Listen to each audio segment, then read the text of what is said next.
My name is Margaret Ellison, and at my granddaughter's baptism luncheon, my own daughter stood up in front of the whole church hall and told everyone the woman beside her, her father's new wife, was the only real grandmother that baby would ever need. Then she looked at me, sitting at the far end of the table with the brace still on my wrist from the fall, and said, loud enough for the back rows to hear, "And thank you to Margaret, too, who's been such a help getting the place ready. Like I was the woman who'd come in to set out the squares and refill the coffee urn. I want to tell you everything, but I need you here with me first. Where are you watching from tonight? Have you ever poured your whole self into someone, given until there was almost nothing left, and had them stand up and hand your place to a stranger? Tell me in the comments. I want to know I'm not the only one who's walked out of a room with her chin up and her heart in pieces." I was 63 years old that afternoon, standing in a Knights of Columbus hall in a small town outside Peterborough, Ontario, in a cardigan I'd ironed twice because I wanted to look nice for my granddaughter. Her name is Posy. She was 4 months old, and she had my mother's chin, and I had driven 2.5 hours through freezing rain on the 11:15 to be there. I'd brought a hand-knit blanket, white with a little border of maple leaves, that took me 6 weeks because my fingers don't work the way they used to. I set it on the gift table next to the store-bought ones, and I felt proud. That's the part that still makes me ache. I felt proud. My daughter is named Bridget. I'll call her my daughter through most of this, because that's what she was to me long before she became the woman at that podium. Her father, Walter, left us when she was 11. He didn't leave with drama. He just stopped coming home, a little more each month, until one spring he sent a man with a clipboard to collect his fishing gear, and that was that. The woman beside Bridget at the luncheon was named Colette, and she had come into the picture maybe 4 years ago after the divorce was long finished, and I'd already paid for it twice over. Once with money, and once with the part of myself that used to believe people meant what they promised. When Bridget said it, the hall didn't go silent the way it does in the movies. That's the cruelty of real life. The talking just kept on. Somebody laughed at a joke at another table. A baby fussed. The coffee urn hissed. Nobody understood that something had just been taken from me in plain daylight because to them it was a nice little speech by a young mother thanking her family. Only I knew. I felt every word land like a stone dropped into still water, the ripples going out, and I sat there with my hands folded over my brace and I smiled. I smiled because I am from a generation of women who were taught that you do not make a scene at a christening. I smiled because if I'd opened my mouth, I would have wept, and I would rather have died than weep in front of Colette. So I didn't. I waited until the speeches were done and the cake was being cut, and I gathered my purse and my coat, and I went and kissed the top of Posy's head while her mother was distracted, and I breathed in the smell of her, that warm bread and milk smell that babies have. And I memorized it because I did not know when I'd be allowed near her again.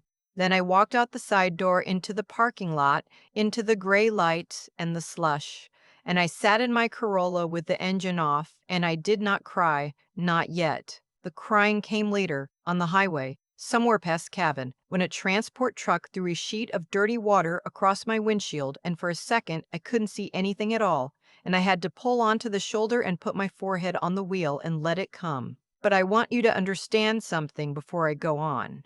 I was not weak that day. Walking out was not weakness. It was the first thing I had done for myself in longer than I could remember, and even through the tears, somewhere underneath, a small cold ember of something else was beginning to glow. I just didn't have a name for it yet.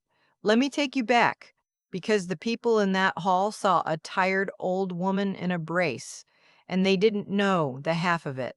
I had Bridget when I was 26. Walter and I were living in a rented half of a duplex in Oshawa, and he worked at the plant, and I worked a front desk at a dentist's office, and for a few years it was a decent life. Then the plant started laying people off, and Walter started staying out, and the bottles started coming home with him more nights than not. I learned to read his footsteps on the porch. I learned which kind of quiet meant trouble. And through all of it, I kept Bridget in clean clothes and fed and at school on time because she was the one good thing, and I was determined that her childhood would not be a thing she'd have to recover from. When he finally left for good, I was 37, and I had a grade 12 education and a daughter who needed braces. So I did what women in my family have always done. I worked. I cleaned offices at night after my day job, on my knees with a bucket, emptying the wastebaskets of men who made more in a week than I made in a month. I took a second course at the community college on Saturdays, bookkeeping, and eventually I got a real job at an accounting firm, and then a better one, and I clawed my way from the front desk to a desk with my own name on a little plaque. I did our taxes. I did half the neighborhood's taxes. I understood money in a way Walter never did, in a way Bridget, God love her, never wanted to. And I saved every spare dollar into RRSPs and a little portfolio I built up over 20 years, dollar by careful dollar, because I had learned that the only person who would ever catch me if I fell was me. I tell you this not to brag. I tell you so you understand what it meant when I gave it away.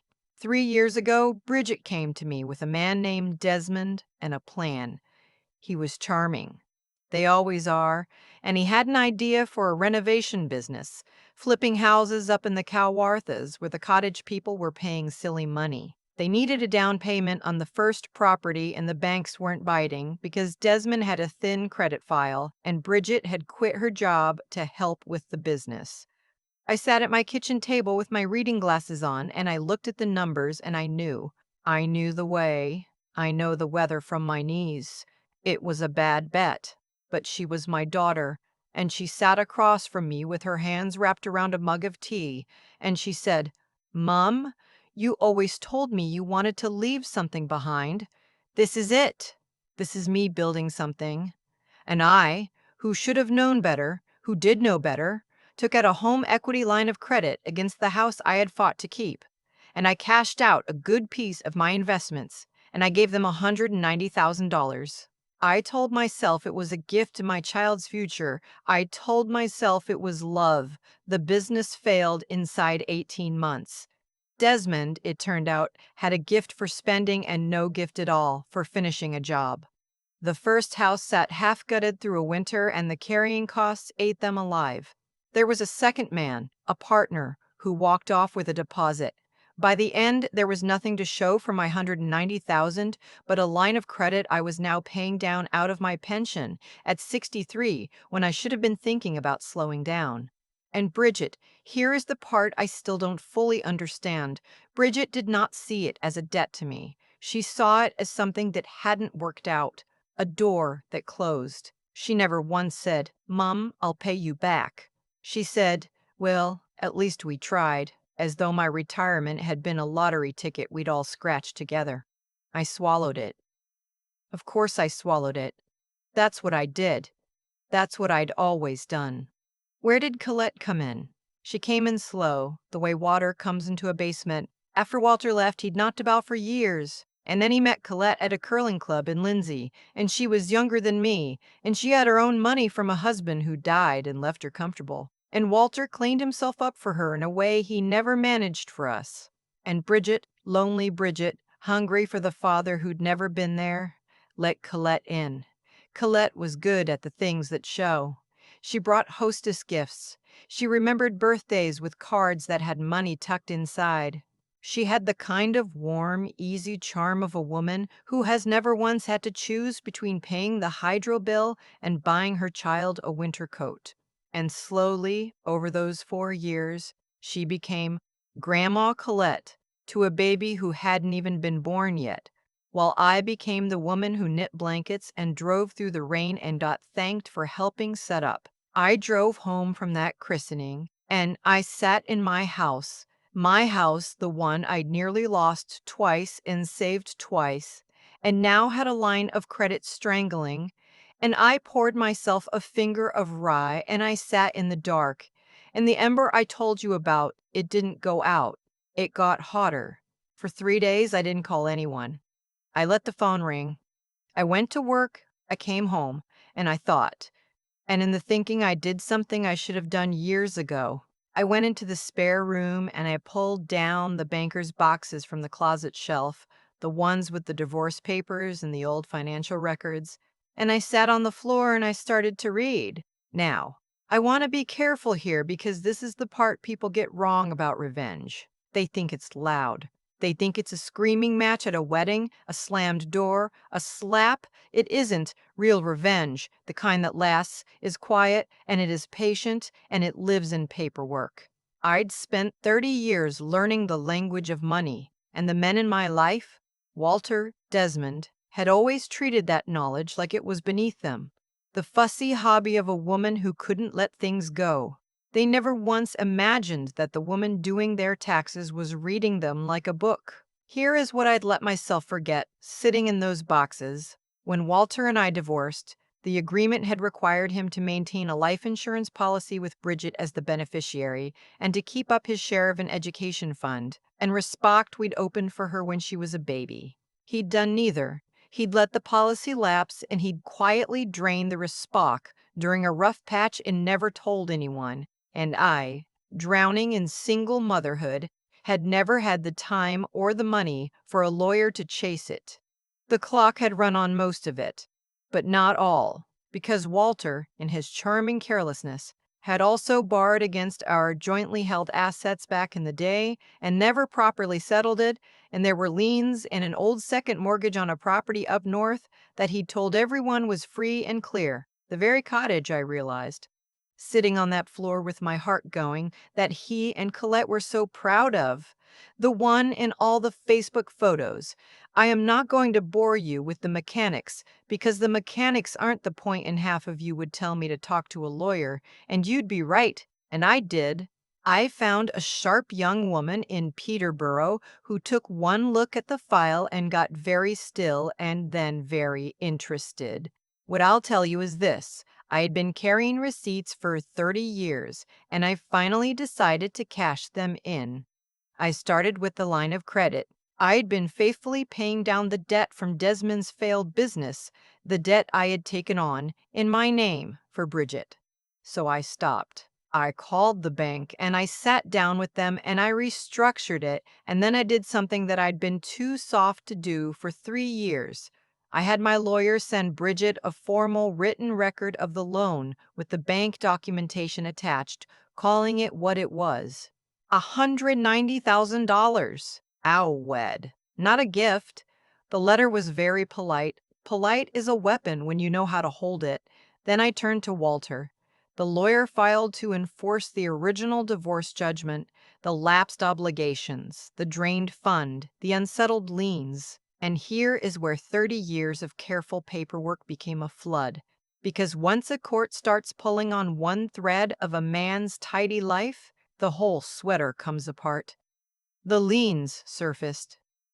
The old second mortgage on the cottage surfaced. The fact that Walter had been representing himself to Colette and to the bank and to anyone who'd listen as a man with no debts and a paid-off lakefront property, that surfaced too. He had built his shiny new life with Colette on a foundation made of things he'd stolen from his daughter's future and never paid back. And I had the documents. I'd had them the whole time, in a banker's box under a folded quilt waiting. The effect was not immediate, the way it is in stories. It took months. But it came. The notices started arriving at the cottage.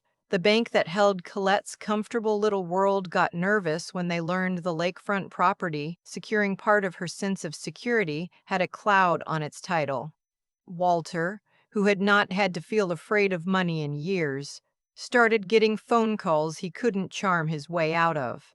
And Colette, who had married into Walter's confidence and Walter's stability and Walter's tidy story, began, I heard, to ask questions, the kind of questions that don't have good answers. I didn't hear all of it directly. I heard it the way you hear weather coming, in pieces, from people at church, from a cousin, from the lawyer's careful updates. Bridget called me finally on day 41. I'd counted. She didn't ask how I was. She said, "Mom, what did you do?" And the question itself told me everything that she still, even then, thought I was a woman things happened around, not a woman who did things. I said very calmly, I kept my records, Bridget, that's all. I just stopped throwing them away. She was angry first, then frightened. When she understood the letter about the 190,000 was real and enforceable, and that the woman she'd written off as the help had quietly, legally become her creditor.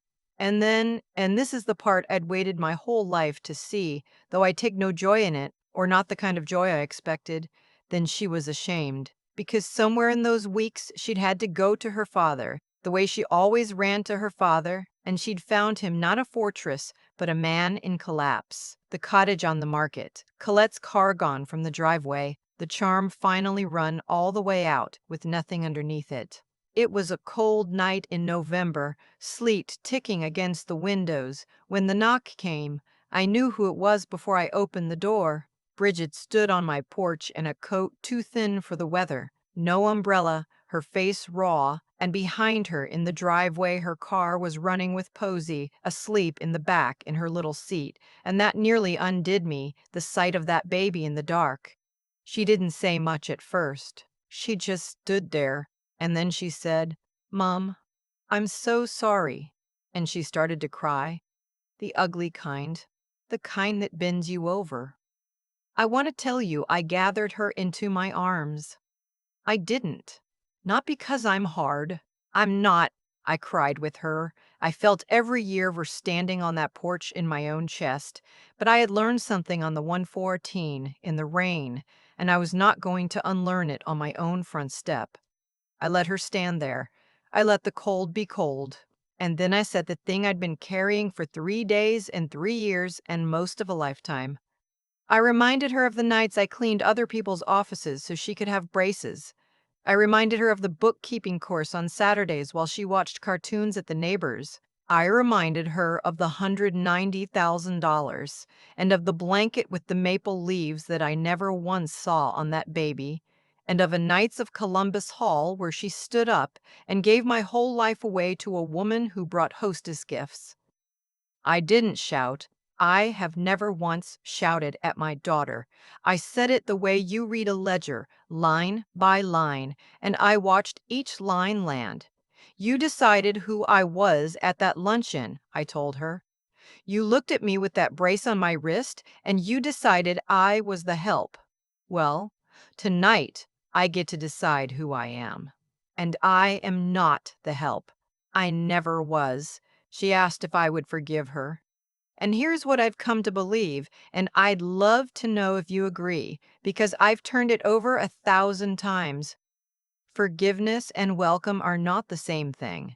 I can forgive my daughter. I think in time I will, because carrying that stone would only ever weigh down my own neck, not hers. But forgiving her does not mean handing her back the keys to me. It does not mean pretending the luncheon didn't happen, or the 190,000, or the 4 years of Grandma Colette. Forgiveness is something I do for myself, to set down a weight. It is not a door that swings open automatically on the other side. So I told her the truth. I told her the debt was real and we would settle it properly, like adults on paper, and that I would always, always be there for Posy, that no court order and no betrayal would ever come between me and that child. But that she, my daughter, would have to earn her way back into the center of my life the way I had earned every dollar and every hard-won thing I'd ever had. Slowly, honestly, with proof, not promises. I'd had quite enough of promises. She nodded. She didn't argue. I think for the first time, she actually saw me. Not the tired woman in the cardigan, not the help, but the woman who'd been holding the whole structure up the entire time, the one whose name was on all the paperwork that mattered. She went back to her running car and her sleeping baby, and I stood in my doorway and watched her taillights go down the street and disappear, and the sleet came down, and I did not feel empty. I felt, for the first time in more years than I can count, like the house was mine, like my name was my own, like the woman I'd built, dollar by dollar and night by night, was finally allowed to stand up straight in the middle of her own life and take up the whole room. I'm 70 now. That was 7 years ago. Bridget and I are something again, not what we were, something more honest, built slower and on flatter ground. The debt got settled. She pays me a little every month, and we both know it's not really about the money. Walter is somewhere in a rented apartment in Lindsay, alone. Colette went back to her comfortable life the moment the comfort ran out, which told my daughter more about real grandmothers than I ever could have. And Posy. Posy is 7, and she calls me Gran, just Gran. And last winter, she found that white blanket with the maple leaves folded in a drawer at her mother's, and she asked who made it, and Bridget told her the truth. So tell me, if you'd sat in that hall with a brace on your wrist and your whole life handed to a stranger, would you have done what I did? Would you have forgiven her? And would forgiven mean letting her all the way back in? Drop your answer below because I read every one, and some nights they're the thing that reminds me I was never the help. If this story sat with you, stay a while, subscribe, and I'll keep telling you the true ones, the quiet kind, where the woman everyone underestimated turns out to have been holding all the cards the whole time. For 30 years, I believe that loving someone meant carrying them, even when the weight bent my back. The night Bridget stood up in that hall and handed my whole life to Colette, I finally understood that I had taught her to see me that way. Every time I swallowed an insult, every check I signed without asking to be paid back, every promise from Walter I let slide, because chasing it felt like more trouble than I had energy for, I was writing the rules they all lived by. People don't decide on their own that you're the help. You show them where to put you, and then you stand there for years. That's the hard truth I had to sit with. The 190,000 didn't disappear because Bridget was unlucky. It disappeared because I never once said the word loan out loud, never once treated my own work as something worth defending. Walter didn't get to keep his shiny life on the lake by accident. He kept it because I'd spent a lifetime deciding it wasn't worth the fight. Cause and effect. I had planted every one of those seeds with my own quiet hands, and then I'd wondered at the harvest. What changed everything wasn't anger, though I had plenty of it. It was knowing where the records were and having the patience to read them. All those years balancing other people's books, I'd let myself believe that was just a job, when it was really the one thing nobody could take from me. The men in my life looked right past it.